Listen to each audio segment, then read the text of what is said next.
नमस्कार। आज की कहानी बहुत ही सुंदर सी कहानी है, स्वप्न कक्ष।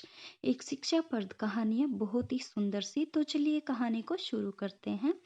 एक शहर में एक परिश्रमी, ईमानदारी और सदाचारी लड़का रहता था। माता पिता, भाई बहन, मित्र, रिश्तेदार सब उसे बहुत प्यार करते थे। सबकी सहायता को तत्पर रहने के कारण पड़ोसी से लेकर सहकर्मी तक उसका सम्मान करते थे। सब कुछ अच्छा था, किंतु जीवन में वह जिस सफलता प्राप्ति का सपना देखता था वह उसे उससे कोसों दूर था। वह दिन रात जी जान लगाकर मेहनत करता, किंतु असफलता ही उसके हाथ लगती। उसका पूरा जीवन ऐसे ही निकल गया और अंत में जीवन चक्र से निकलकर वह काल चक्र में समा गया। चूंकि उसने जीवन में सुक्रम किए थे, इसलिए उसे स्वर्ग की प्राप्ति हुई। देवदूत उसे लेकर स्वर्ग पहुंचे। स्वर्गलोक का अलौकिक सौंदर्य देख वह मंत्रमुग्ध हो गया और देवदूत से बोला, ये कौन सा स्थान है? ये स्वर्गलोक है। तुम्हारे अच्छे कर्म के कारण तुम्हें स्वर्ग में स्थान प्राप्त हुआ है। अब से तुम यहीं रहोगे। देवदूत ने उत्तर दिया। यह सुनकर लड़का खुश हो गया और देवदूत ने उसे यह घर दिखाया जहां उसके रहने की व्यवस्था की गई थी। वह एक आलीशान था। एक इतना आलीशान घर उसने अपने जीवन में कभी नहीं देखा था। देवदूत उसे घर के भीतर लेकर गया और एक एक कर सारे कक्ष दिखाने लगा। सभी कक्ष बहुत सुंदर थे। अंत में वह उसे ऐसी कक्ष के पास लेकर गया जिसके सामने स्वप्न कक्ष लिखा हुआ था। जब वे उस कक्ष के अंदर पहुंचे तो लड़का यह देखकर दंग रह गया कि वहां बहुत सारी वस्तुओं के छोटे छोटे प्रतिरूप रखे हुए थे।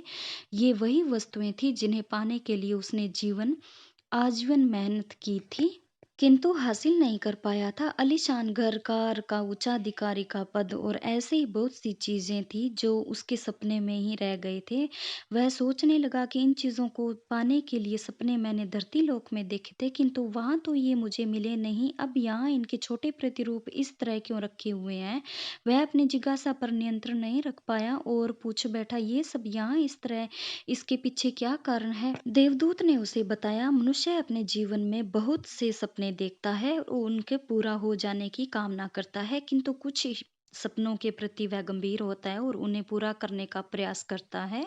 ईश्वर और ब्रह्मांड मनुष्य के हर सपने पूरा करने की तैयारी करते हैं, लेकिन कई बार असफलता प्राप्ति से हताश होकर और कई बार दृढ़ निश्चय की कमी के कारण मनुष्य उस क्षण प्रयास करना छोड़ देता है जब उसके सपने पूरे होने ही वाले होते हैं कि उसके वही अधूरे सपने यहाँ प्रतिरूप के रूप में रखे हुए हैं। तुम्हारे सपने भी यहाँ प्रतिरूप के रूप में रखे हैं।